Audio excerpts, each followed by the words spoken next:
Hey guys, so in today's video we are gonna learn how to make a lo-fi neo-soul chord progression. Okay, we're gonna see all of the ingredients needed for it. Let's get started with the first thing, which is learning the chords. The first chord that we need today is an A minor 9. Like this, which sounds great, sounds lovely. Now, if you guys are unsure about when I say 9, 11 and 13, the chord extensions, make sure that you check out my previous lesson about that, where I show all of the positions needed to play R&B and neo-soul on guitar. Now, the fingering for this A minor 9 is 2, 1, 3 and 4, and what we should be noticing is that the pinky on the B string is now playing the ninth, okay, the note B. Now, when we move to the second chord is a D13, like this, okay? When I say D13, I really mean a D7, a 7 dominant chord, extended to the 13. And guess what? The 13th is the same note as the 9 in the A minor 9, so they share the top note, the highest sound that you play, okay? The note that you play with the pinky is the same on both. Chord 1, chord 2, okay? Now, because we are making this quite lo-fi, let's talk about the sound for a minute. I'm going for a vintage clean sound with my amp, and then what I'm looking for is a little bit of reverb, definitely some tremolo or vibrato, whatever you prefer, and if you like, even a little bit of delay. Then if you have a lo-fi plugin, you can use it to add some lo-fi spice. Now, the next chord is going to be a G major 7 that we play as a G major 9.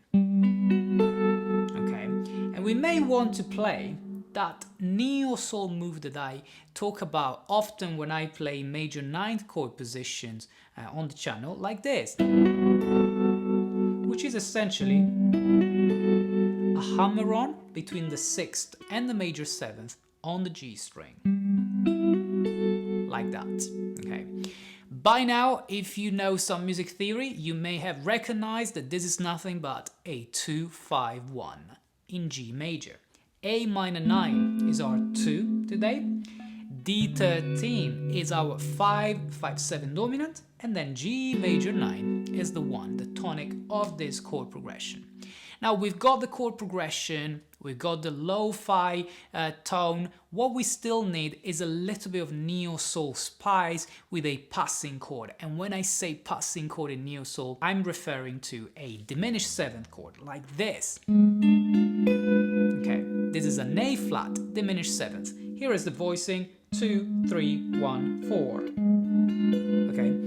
By the way, guys, when you play this diminished 7th chord, the pinky is once more on that B note that we were sharing with the other 2 chords at the beginning. Now, the reason why we can use a diminished 7th chord in a 2-5-1 is because this could be seen as the upper part of the secondary dominant. The secondary dominant of the 2 that we are going to start again the chord progression is an E7. Okay, the E7, when extended to the flat 9, so it becomes an E7 flat 9, okay, is really nothing but a diminished 7th chord with the E in the bass. If I don't play that E in the bass, I'm left with an A flat diminished 7th chord or G sharp diminished 7th chord, okay. And then, as you guys may know, if you follow my channel, you can move the diminished 7 chords up and down the fretboard by 3 half steps and you're still playing the same chord. So if you can use an A flat diminished 7th, you can also use a B diminished 7th, right? So sometimes you can play something like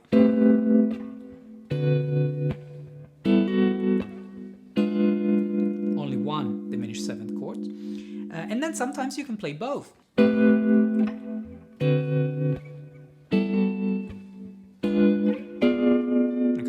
Plucking them, or maybe playing an arpeggio and a slide, which is something that I like to do very much. Now, both these 2 diminished 7th chords have the root note on the A string, the A flat and the B here. But you can use the same chords even with the root on a different string. Something that I like to do sometimes is playing the root on the D string when it's around the other chord position. So you can play the B diminished 7th that we were playing here here with the root on fret 9, and then keep moving it to the D on fret 12 and still play the same chord, a D diminished 7th. Now when you use these chords with the root on the D string, if you like, you can play them descending instead of ascending, like, and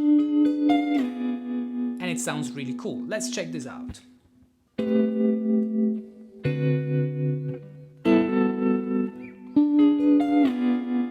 Or if you like, plucking them.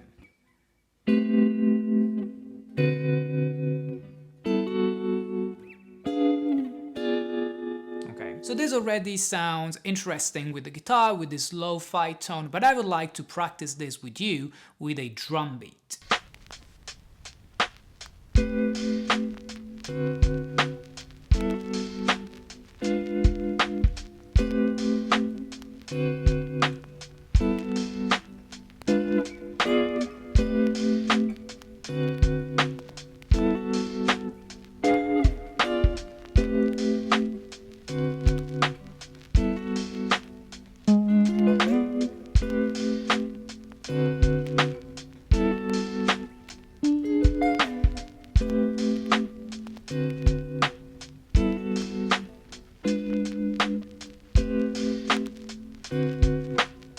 Okay guys, so these are a few examples of how you can use all of the variations that we looked at in this 2-5-1 lo-fi neo soul. It's quite of a simple chord progression, so as long as you are comfortable with these chord positions, you should have a good fun with it. Now, as always, you guys can find the full transcription of this chord progression with all of the embellishments and the variations on my Patreon page, and if you become a Patreon, you will also support this channel. Let me know if you have any questions in the comments below. Have a great day.